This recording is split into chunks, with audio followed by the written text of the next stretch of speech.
Assalamualaikum warahmatullahi wabarakatuh. Teman-teman, video ini saya mau bagi tips tentang sewa ruko atau gudang atau bangunan untuk online shop. Sebenarnya tipsnya bukan secara umum sih, tapi hal-hal yang saya pribadi pertimbangkan untuk sewa ruko atau gudang, dan mudah-mudahan bisa dapat insight buat Anda yang lagi nyari sewaan ruko atau bangunan untuk online shopnya. Dan ini spesifik online shop ya, karena karakternya pasti berbeda.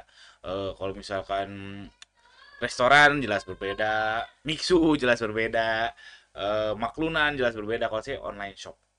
Tapi nggak apa kalau ya teman-teman yang nggak punya online shop dan mau nonton ini, ya mudah-mudahan ada insight menarik.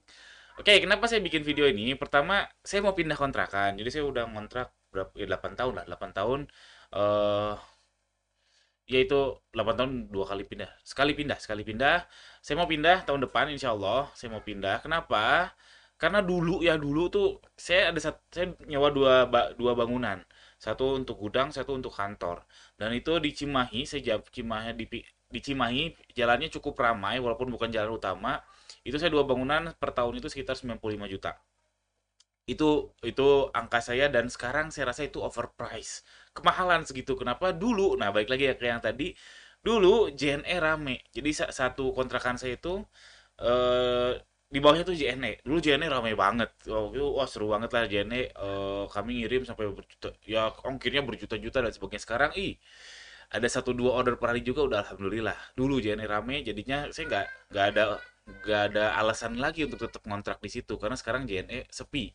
Terus dulu JNT sama si Cepat dekat. Dekatnya dah cuma 5 menit jalan, kurang dari 5 menit jalan kaki. Sekarang udah gak ada. JNT-nya pindah ke mana, si Cepat juga pindah ke mana, ya gak tahu tutup. Kayaknya si Cepatnya tutup. Jadinya nggak ada purpose-nya lagi kami di sana. Terus baru setahun ke belakang lah ada Anter aja di sebelah. Di persis sebelah gudang kami ada Anter aja. Oh, seneng banget kan. Jadi tinggal lempar doang, tinggal panggil doang.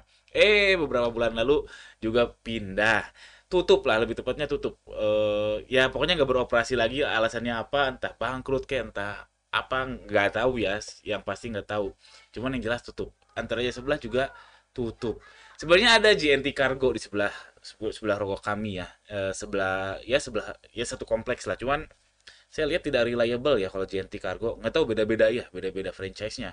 Kalau yang di dekat kami ini kadang baru buka jam 3 gitu, jadinya nggak reliable. Jadinya kalau perkuriran kami nggak ada urgensi lagi untuk di situ. Makanya saya berpikir untuk pindah tahun depan. Insya Allah saya akan pindah. Kecuali kalau mungkin di kompleks ruko tersebut tiba-tiba datang lagi kurir-kurir, mungkin akan tetap stay di situ. Karena jujur aja di kompleks ruko kami itu banyak yang dijual.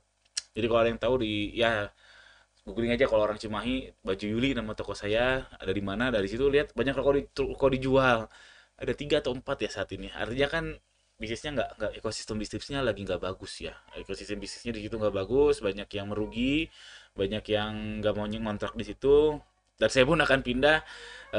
Saya rasa tahun depan saat yang tepat untuk kami untuk pindah.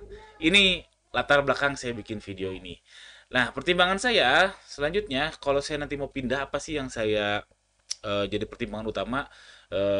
Pertama jelas budget ya. Kalau yang di atas budget coret. Nah, budget saya tadi ya kurang lebih 95 per tahun, ini masih masuk budget. Kalau nanti saya nyari kontrakan, saya cari area sekitar situ di atas 95, coret coret coret coret, sisain yang di bawah 95, di bawah 95 per tahun. Yang cukup ya, karena kami kan ada 2 tempat. Jadi butuh lumayan agak gede. Lalu pertimbangan kedua, saya mau eh, bilang bahwa dekat supply chain itu penting. Jadinya kita meminimalisir motion tuh perpindahan, meminimalisir ya logistik lah atau apalah. Kalau di Six Sigma itu ada beberapa kategori waste atau ketidakpentingan, itu salah satunya adalah motion alias perpindahan barang dari satu titik ke satu titik atau perpindahan orang dari satu titik ke satu titik. Kalau itu bisa diperpendek itu akan jadi lebih efisien. Nah, pertimbangan pertama dekat supply chain itu ya, supply chain ya rantai pasok kita salah satunya ya rumah karyawan. Sebenarnya bukan supply chain ya rumah karyawan, cuman nyangkut ke kesejahteraan karyawan ya. Eh Kami itu karyawan kami 90% lah orang sekitar. Kalau kami pindahnya jauh, kasihan. Kasihan, saya juga nggak tega dan saya juga nyari orang baru akan kesusahan. Tapi kalau daerah sekitar situ karyawan tidak terlalu susah untuk mencapai kontrakan yang baru, kenapa enggak? Lagian dengan karyawan sangat dekat dengan lokasi kita itu memudahkan, memurahkan ongkos karyawan untuk ngantor. Itu itu kerasa daripada dia harus naik angkot, naik motor jauh. Ini kalau 90% lah karyawan kami bisa jalan kaki, 90%. Ya, 80% lah, 80%. Lalu yang kedua pertimbangan saya dekat dengan kurir. Kenapa? Karena makin ke sini tuh kurir makin gak reliable juga. Makin makin ngeselin juga. Oke, pick up. Yes, di pick up. Baru datang jam berapa? Kadang nggak datang. Terus oke, datang nih kita sudah packing, datang jam 5. Di scan-nya baru besok malam. Bayangin, besok malam. Jadinya kalau makin deket kurir kita bisa nge-push. Ini udah tolong di scan kalau ada yang lagi yang berdarurat dan lain sebagainya. Jadinya menurut saya sekarang lebih mendekatkan ke kurir itu akan baik untuk bisnis kita. Kenapa? Kalau online shop kan makin cepat dikirim, makin cepat nyampe, makin cepat cair. Itulah sekarang makin lama cair tuh gara-gara ya salah satunya ini si kurir ini. Ya mau gimana? Saya paham betul masalahnya seperti apa, cuman cuman ya bisnis kurir, bisnis kurir. Saya butuh barang cepat dikirim, cepat cair. Lalu yang ketiga, dekat dengan vendor jahit karena kami 95% dijahit di luar alias maklun. Kalau dekat dengan vendor jahit kan jadinya nggak terlalu banyak pergerakan barang ya, jadinya lebih efisien, lebih hemat juga. Dan terakhir, pertimbangan terakhir supplier bahan baku. Makin dekat dengan supplier bahan baku juga makin baik. Sama aja prinsipnya, mengefisiensikan ongkos atau upaya yang dibuat untuk datang ke lokasi kami.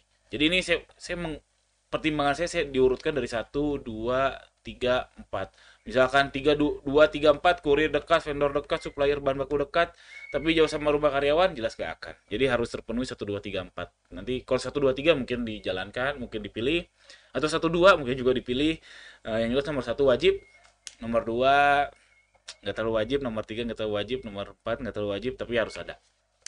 Itu pertimbangan saya pribadi. Jadi ini studi kasus untuk saya pribadi. Mudah-mudahan ada manfaatnya buat teman-teman yang nonton. Jangan lupa subscribe. Assalamualaikum warahmatullahi wabarakatuh.